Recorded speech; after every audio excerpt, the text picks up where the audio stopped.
Yeah, Trent, like I think he just showed he didn't have that great a game. Wasn't a huge amount of attacking threat, I guess. I mean, Everton did okay. He still comes away with 7 points for not really doing Yeah. anything. Another game, he doubles that. So, yeah, I think I would have Trent. I mean, I think my first two strikers on the team sheet would be Jimenez and Calvert Lewin. Then it would be just plus another one. So like, I would probably go for Vardy because I feel like he's a player I'm probably not going to own for most of the rest of the season. So I'd probably want to get him on a free hit because of that. If I wanted to punt, I would double Wolves attack, I think, and go for Jota. The only worry is what formation will they line up with because he's going to be he's decent option in 3-5-2 or 3-4-3, but I think we've seen multiple times do better as a centre forward. And if Traore is going to come in, and I agree, he was so good when he came on.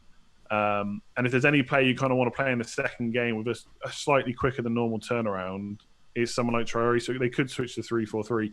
And even Neto did good when he came on. So that's my only worry. But Jota, just because it's Bournemouth, like Bournemouth are just rubbish and they always concede goals. So Jota and Jimenez, but there are so many options for that third spot. But I think Calvert-Lewin and Jimenez would be my two definites.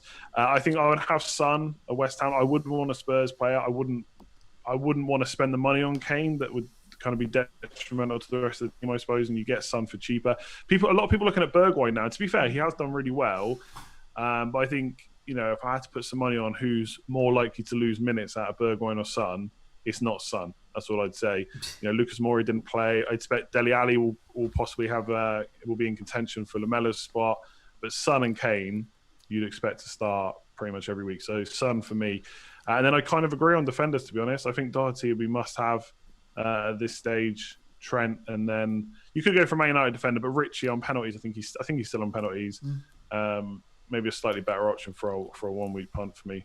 So yeah, free. I mean, it's exciting. I think. I don't think I'd have any premium forwards, to be honest. I mean, Aubameyang versus Southampton is not awful by any stretch, but when I think about who I'd rather have in that midfield, I think Aubameyang would just end up eating too much of the budget. And Aguero, like Pranil said earlier, it could be that he plays Burnley, Jesus plays the next game, Aguero comes back in for the one after that. We just don't know yet. So that'd be a bit too much of a worry for me for Chelsea, I think. So yeah, lots of options for Game Week 31. People are asking actually a lot of questions on the chat about the Spurs assets. I'd just like to add that I think all of them are priced pretty correctly. You get what you pay for. I think Son is the best option of the lot. Ali is good. He's going to play as number 10. He's going to play in the Lamela position.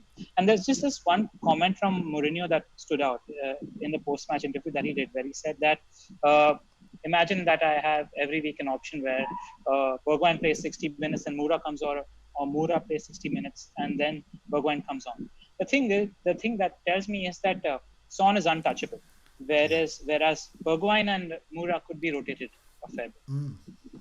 Yeah, no, that's good. And Moura's done well, hasn't he, this season? So there's no reason to completely take him out of that team. He's going to get a start at some point.